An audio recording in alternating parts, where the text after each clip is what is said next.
Bab 40.1, Kotak 2. Jangan lupa like dan subscribe, agar kami makin semangat upload lebih banyak. Pikirannya langsung tertuju pada helaian rambut yang berkibar itu. Saat dia melihat mereka, Yujin melemparkan dirinya ke bawah tangga tanpa ragu-ragu. Gargit mengikuti di belakangnya, dan dia menjerit kaget, tetapi suaranya tidak bisa mencapai telinga Yujin. Alun-alun di bawah dipenuhi orang, tetapi Yujin bergegas ke kerumunan tanpa peduli. Dia berjalan ke depan dengan mendorong orang-orang yang menghalangi jalannya dan menyelam melalui celah. Tidak mungkin Yujin melakukan kesalahan. Dia akan mengenali warna rambut yang unik itu bahkan jika dia dipaksa untuk memilihnya dari ratusan atau ribuan orang. Ungu berwarna cerah yang tampaknya tidak alami, warna itu diciptakan oleh sejumlah besar mana siena yang menyebar melalui rambutnya. Ini siena, Yujin menyadari. Mungkinkah itu halusinasi? Tidak, tidak mungkin. Yujin mengayunkan kepalanya dari sisi ke sisi saat dia terjun ke kerumunan. Di tempat seperti ini, dan dalam keadaan seperti itu, tidak mungkin dia salah. Ketika Yujin melihatnya, dia berdiri terpaku di tempat, tertegun, menatap lurus ke depan. Dia mencoba berbicara, tetapi kata-kata gagal. Itu adalah siena yang berjalan di kejauhan. Itu pasti dia. Sosoknya tidak berubah sedikit dibandingkan dengan 300 tahun yang lalu. Meskipun sepertinya rambutnya menjadi lebih panjang. Tapi itu hanya bisa diduga setelah 300 tahun berlalu. Saat Yujin mencengkeram dadanya yang berdebar kencang, dia mendekat ke siena. Meskipun dia berada tepat di belakangnya, siena masih belum menyadari kehadiran Yujin. Yujin merasa itu bisa dimengerti, mengingat berapa banyak orang yang ada di alun-alun ini. Tapi apa yang harus dia katakan padanya? Meskipun Yujin telah mengenali siena, dia mungkin tidak akan bisa mengatakan siapa Yujin sebenarnya. Saya Hamel, tapi saya bereinkarnasi sebagai keturunan Vermont. Tidak benar-benar, aku bilang, ini bukan bohong. Saya benar-benar Hamel. Saat Yujin membayangkan bagaimana percakapan seperti itu akan terjadi, dia menjangkau siena. Siena, cewek sialan itu, tidak akan percaya begitu saja. Dia bahkan mungkin mengutuknya dan menyuruhnya berhenti dengan omong kosongnya. Dia benar-benar akan berterima kasih jika dia melakukannya. Karena itu berarti bahwa meskipun telah berlalu 300 tahun, kepribadiannya tidak banyak berubah dari apa yang bisa diingatnya tentang dirinya, dia masih memiliki sikap buruk yang sama, dan mulutnya akan tetap kasar seperti biasanya. Siena, Yujin memanggil namanya dengan suara gemetar. Kemudian dia mengulurkan tangan dan mencoba meraih pergelangan tangan Siena, tapi dia tidak bisa meraihnya.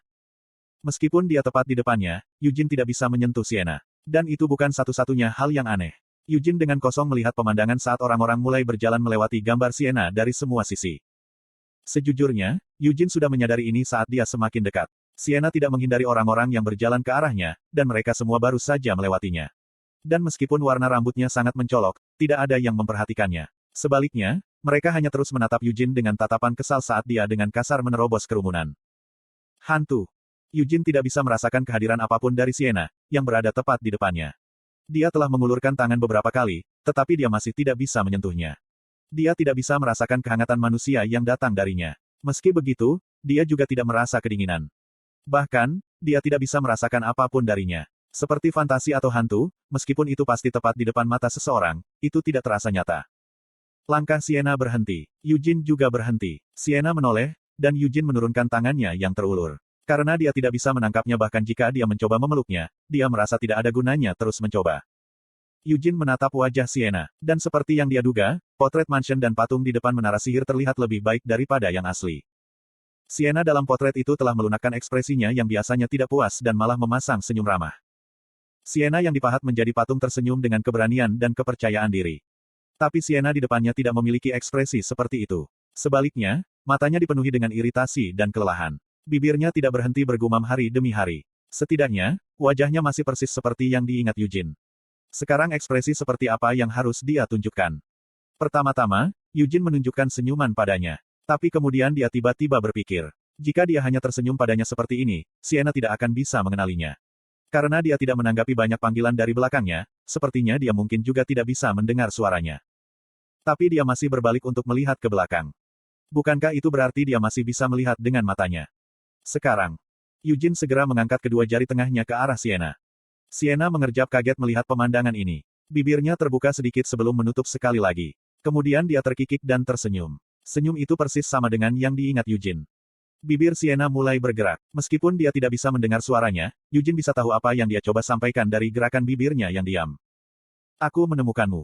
Bibir Siena membentuk 3 kata ini.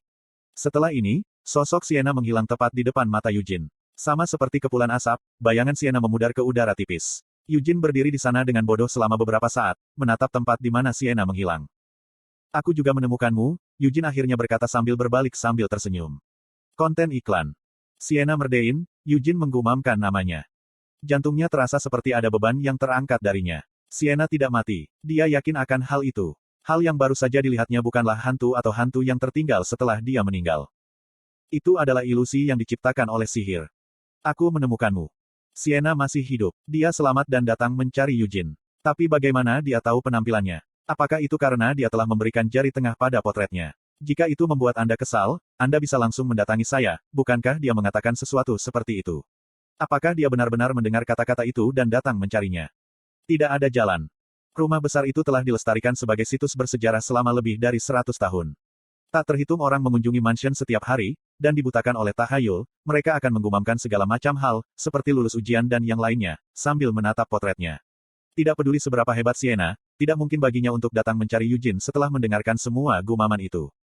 Mungkin dia bisa mengenali jiwaku seperti yang dilakukan Tempest. Atau, Eugene menurunkan pandangannya untuk melihat kalungnya, dia mungkin datang mencari kalung itu. Mungkin ada semacam mantra yang dilemparkan ke kalung itu. Meskipun dia tidak tahu mantra macam apa itu, apa yang Eugene ketahui dengan pasti adalah, Sienna tahu bahwa aku telah bereinkarnasi. Dia bahkan mungkin mengharapkannya. Dan fakta bahwa, Sienna belum mati. Namun, sepertinya dia berada dalam situasi di mana dia tidak bisa datang menemuinya secara pribadi. Jadi sebagai gantinya, dia mengirim ilusi untuk datang mencarinya dan menyambutnya kembali ke kehidupan. Dia pasti disegel di suatu tempat, gumam Eugene pada dirinya sendiri dengan acuh tak acuh. Mungkinkah dia melakukannya untuk dirinya sendiri? Bahkan dengan sihir, tidak mungkin baginya untuk bertahan selama 300 tahun penuh tanpa melakukannya. Atau dia disegel oleh seseorang. Tapi siapa yang bisa melakukannya? Penyihir hitam, seorang raja iblis. Bagaimanapun, tidak apa-apa sekarang karena aku tahu dia tidak bisa bergerak sendiri. Saat dia menggumamkan ini, Eugene membelai kalungnya. Karena kamu datang dan menemukanku kali ini, jadi. Senyum yang ditunjukkan Sienna tepat sebelum dia menghilang ke udara tipis tidak akan hilang dari pikirannya. Cewek menyebalkan seperti itu benar-benar bisa tersenyum padanya seperti itu. Ini adalah pertama kalinya dia menemukan fakta seperti itu. Jadi lain kali, aku yang akan pergi dan menemukanmu. Semuanya baik-baik saja selama dia tidak mati dan masih hidup di suatu tempat. Dengan seringai, Eugene meninggalkan alun-alun. Atau setidaknya dia mencoba. Gargit tiba-tiba menyusulnya dan bertanya, di mana Anda lari terburu-buru? Kamu tidak perlu tahu, Eugene menolak pertanyaan itu. Tempat ini tidak seperti Gidol. Jalan-jalan di sini serumit labirin, dan ada banyak orang jahat dan jahat.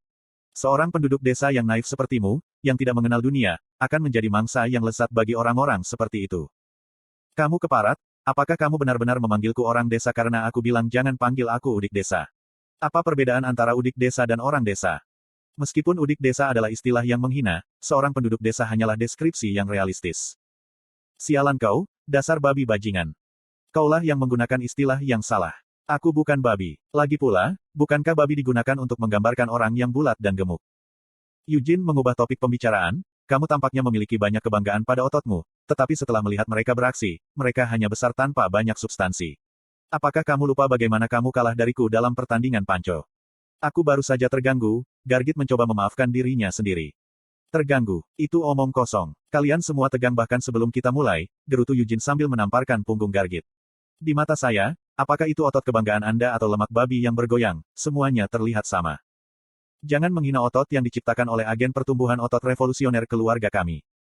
Aku tidak menghinamu. Saya hanya berpikir sayang sekali otot-otot yang dipahat dengan hati-hati seperti itu akan sia-sia.